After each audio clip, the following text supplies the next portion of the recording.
পার্কস্ট্রিটে হোটেলে খুনে চাঞ্চল্যকর তথ্য, স্ক্যানারে নিহত রাহুলের ক্রিমিনাল রেকর্ড। আরো ডিটেল আপনাদের জানাবো। অমিত রয়েছে আমার সঙ্গে। অমিত, কে রাহুল, কি অভিযোগ তার বিরুদ্ধে, পুলিশের তদন্তে কি তথ্য সামনে আসছে, কিভাবে খুনের সঙ্গে জড়িত এই রাহুল?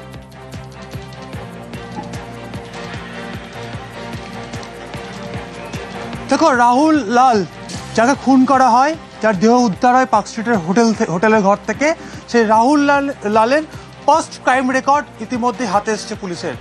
পার্কস্ট্রিট থানাতেই রাহুল লালের বিরুদ্ধে এর আগে চুরি, জালিয়াতি, প্রতারণার একাধিক মামলা ছিল। রাহুল গ্রেপ্তার হয়েছিল। পুলিশের সন্দেহ যে দুজন সঙ্গী রাহুলের সাথে হোটেলে এসেছিলেন, যারা খুনের ঘটনায় জড়িত বা খুনের সঙ্গে যুক্ত, তাদের সাথে রাহুলের কোনো চুরি যাওয়া সামগ্রীর ভাগ বাটোয়ারা বা টাকা পয়সা লেনদেন নিয়ে খুনের ঘটনা ঘটে থাকতে পারে। কারণ অতীতে এই রাহুলের ফার্স্ট ক্রাইম রেকর্ডে দেখা যাচ্ছে রাহুল চুরি করা সামগ্রী বিভিন্ন ভিন রাজ্যের যারা রিসিভার, যারা ভিন রাজ্যে অপরাধের সঙ্গে যুক্ত, তাদের কাছে কিন্তু চড়া দামে বিক্রি করেছে।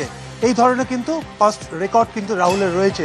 সেক্ষেত্রে ওই দিন সন্ধেবেলা রাহুল এবং ভিন রাজ্যের দুই সঙ্গী যারা ওই হোটেলে গিয়েছিলেন, তাদের মধ্যে কোনো চুরি যাওয়া সামগ্রী বিক্রি নিয়ে কোনো রফা হওয়ার কথা ছিল, এমনটাই প্রাথমিকভাবে মনে করছেন তদন্তকারী আধিকারিকরা। হয়তো সেই জায়গায় দাম নিয়ে কোনো হয়তো ঝামেলা হয়, মদ্যপান করছিলেন, সেখানে হয়তো দামের বচসার পর তাকে খুন করে বডি লুকিয়ে তারা সামগ্রী নিয়ে পালিয়ে যেতে পারে, এমনটাই মনে করা হচ্ছে। সেক্ষেত্রে ভিন রাজ্যে পুলিশ ইতিমধ্যেই গেছে এবং দুই অভিযুক্তের কিন্তু খোঁজ এখনো পর্যন্ত চালানো হচ্ছে পুলিশের তরফে।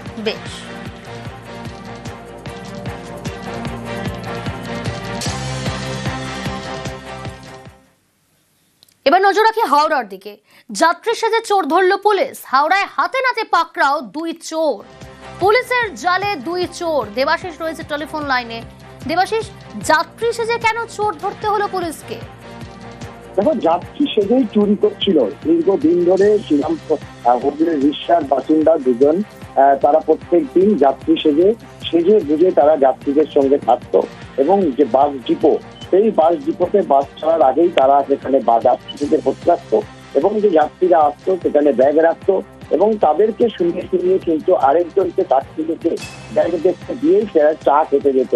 মাঝে মধ্যে কয়েকজন যাত্রী তাদের পথে পা মিলিয়ে তারাও চা খেতে নামলে অন্য সঙ্গে সেই ব্যাগ নিয়ে চম্পট যেত। পার করে একই জায়গায় চুরির ঘটনার অভিযোগ আসছিল গোলাবাড়ি থানার পুলিশের কাছে।